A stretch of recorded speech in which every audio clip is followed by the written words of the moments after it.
Saudações alvinegras, pessoal! Esse é mais um vídeo dos meninos de fora da vila.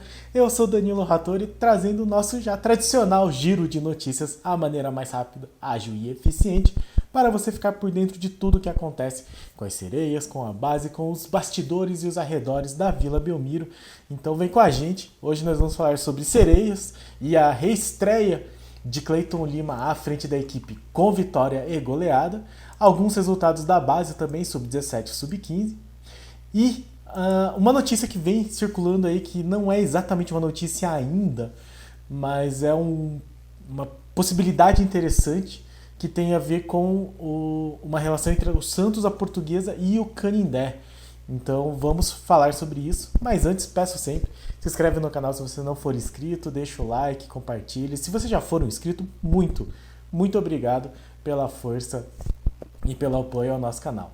Então vamos falar de sereias, que teve a reestreia de Cleiton Lima. Cleiton Lima super campeão naquele time maravilhoso das sereias de 2008, 9, 10. Campeão da Libertadores, campeão da Copa do Brasil, muitos títulos. Que tinha a Marta, tinha a Cristiane, era um timaço mesmo. E entrou em campo para enfrentar a Portuguesa que não vinha bem mesmo no Campeonato Paulista. E o Santos fez jus ao favoritismo, venceu por 5-0. O Santos de Cleiton Lima, o novo Santos de Cleiton Lima, foi a campo com Ana Bia, Gi Oliveira, depois Júlia, Tayla, Camila Martins e Bia Menezes, depois de Fernandes, Brena, Ana Carla, depois Kathleen, Taizinha, depois Eriquinha e Jane, Fernanda, depois Nicole Marussi e Cristiane. Este foi o time do técnico Cleiton Lima, que venceu por 5-0. Gols de Cristiane aos 6 minutos, Fernanda aos 18 minutos e Ana Carla aos 25 minutos, todos no primeiro tempo. No segundo tempo, Cristiane aos 37 e a nossa artilheira Kathleen aos 45 do segundo tempo. O Santos chega então à segunda colocação do torneio com 10 pontos, com 16 gols feitos e apenas 3 sofridos. Então, um bom desempenho aí. Lembrando, né, que o Santos só disputa o Campeonato Paulista porque já foi eliminado do Brasileiro. E aí algumas equipes do Brasileiro estão também no Paulista e aí vão dando uma poupada nos jogadores. O Santos que veio daquele empate contra o Palmeiras, em que estava ganhando, tomou um gol meio bobo assim, de falta. E que volta a campo diante do São Bernardo na quarta-feira, dia 14, também conhecido como a próxima quarta-feira. Então, sereias aí começando bem essa nova era de Cleiton Lima à frente da equipe. Já a base, infelizmente, né, tivemos a primeira derrota da temporada, enfim, de Alder Campos, uma hora ia acontecer. Mas foi uma derrota que, pelo menos todo mundo que está acompanhando, não foi assim nenhuma tragédia. Vou falar primeiro aqui do jogo do Sub-15, que é aquele esquema, né, do Sub-15 e Sub-17 no Paulista. Então o Santos, deixa eu só ajeitar aqui meus links.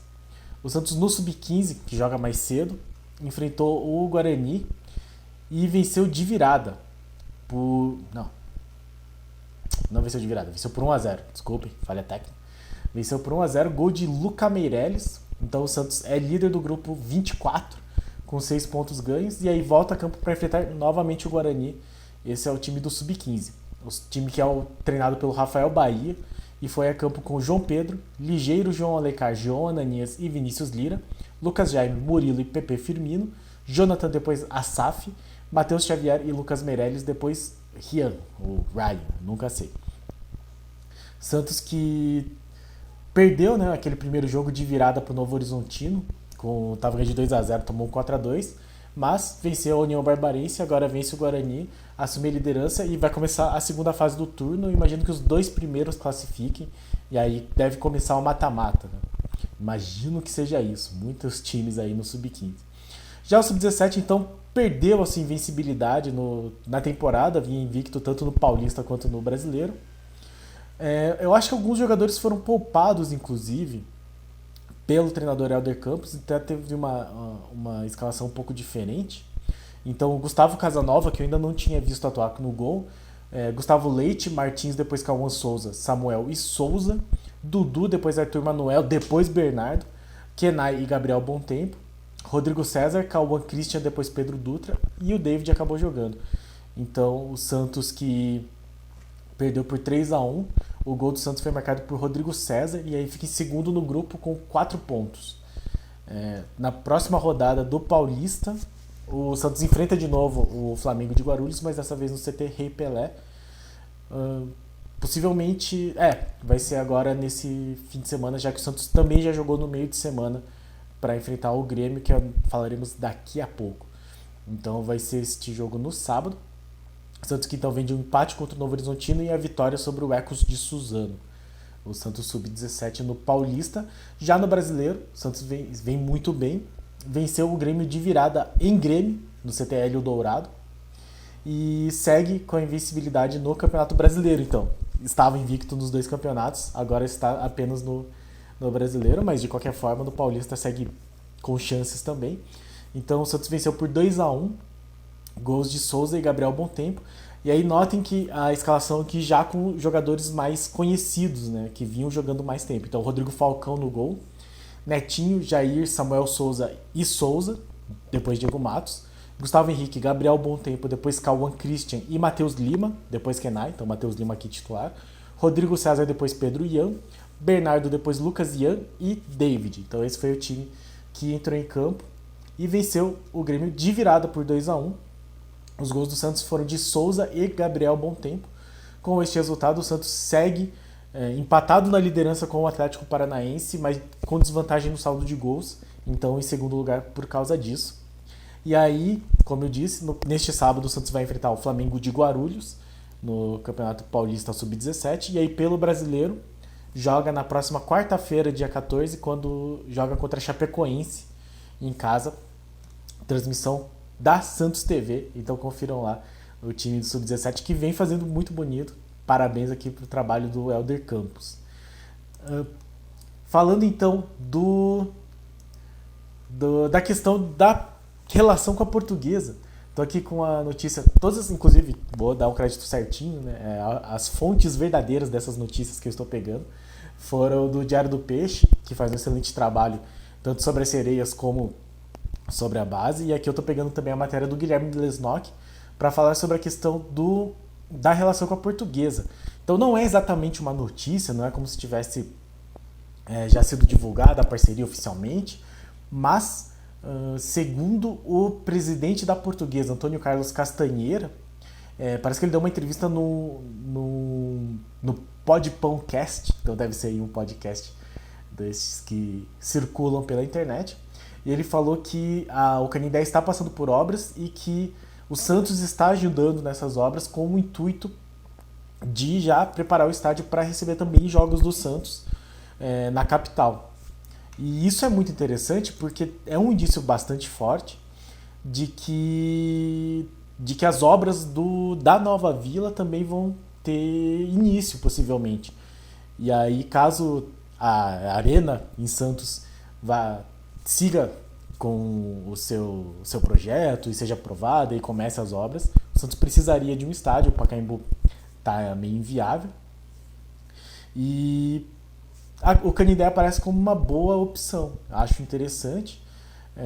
A Portuguesa que não vai jogar a Série A, então pelo menos para o brasileiro não seria problema. Teria aí uma pequena divisão na questão dos jogos do Campeonato Paulista, da 1, já que a Portuguesa conseguiu o acesso nesse ano, então vai disputar a Série A1 no ano que vem. Mas não é nada que não se consiga ajeitar fazendo a tabela, imagino eu. Então, o presidente falou aqui, vou pegar as aspas que o Gui Lesnock colocou: é capaz do Santos fechar essa parceria com a gente e deixarmos o estádio do Canindé não só pronto no assunto numerado, mas a qualidade para o gramado da Série A1 é outro. Então, como eu disse, não é nada confirmado, não é nada garantido, mesmo o presidente da Portuguesa não dá certeza, mas ele fala com uma probabilidade interessante, e aí eu acho que é legal da gente tomar isso já como um indício de que a Arena deve estar próxima. Imagino que vai ser aí o legado, talvez, do Rueda, já que no âmbito futebolístico mesmo, dentro das 4 linhas, o time não vem mostrando nada assim de memorável. Talvez Então esse estádio, essa nova arena que o Rueda vai deixar para a próxima gestão finalizar, seja aí o seu grande legado, seja o motivo pelo qual ele será lembrado no futuro. E eu acho um motivo bastante válido. Tomara que saia esse estádio. Para o Santos vai ser, acho eu, na minha opinião, vai ser muito importante essa arena. Então, o nosso giro foi esse. Eu só vou terminar aqui, de novo, créditos para o Guilherme Nock, que fez uma matéria sobre a Rainha Elizabeth, a falecida Rainha Elizabeth II, morreu hoje aos 96 anos. Uma mandatária de muito tempo atrás, participou da Segunda Guerra Mundial, tem algumas histórias muito interessantes dela. E os próprios ingleses estavam muito preocupados, porque ninguém é muito fã do Príncipe Charles lá, segundo dizem. Mas ela encontrou com o Rei Pelé. E então foi um encontro de reis aí em 1968, 11 de novembro. A única vez que ela veio para o Brasil, ela teve um diálogo com o rei. E aí, segundo o jornal o Globo, o diálogo teria como mote o Pelé sendo apresentado para ela e ela falando: "Ah, eu sei, já o conheço de nome e me sinto muito feliz em cumprimentá-lo". Então, o Rei Pelé e o Santos se mostrando novamente aí gigantes e, enfim, lamentando, tanto o Santos quanto o Pelé postaram em suas redes sociais a tristeza assim, e os pêsames pelo falecimento da mandatária nobre da Inglaterra. Então é isso, pessoal. Deixamos aqui também a nossa homenagem à mandatária aí, a Rainha Elizabeth II. E no mais, muito obrigado a todos que assistiram o nosso vídeo até aqui. Muito obrigado a todos que acompanham o nosso canal. E continuem compartilhando, continuem deixando like, ajudando aí. Se inscrevam se você não for inscrito. E no mais, comente aí o que você achou das notícias de hoje. Hoje que é uma semana um pouco mais curta que o normal, e aí já fica aquela preocupação, né? Se o Lisca não tem mostrado evolução em uma semana longa, que dirá numa semana curta. Mas amanhã já tem pré-jogo, porque sábado o Santos volta a campo num jogo bastante complicado contra o Ceará fora de casa, o Santos que não vem bem fora de casa. Mas isso aí nós falaremos mais amanhã no pré-jogo dos meninos de Fora da Vila para Santos e Ceará, lá no Ceará.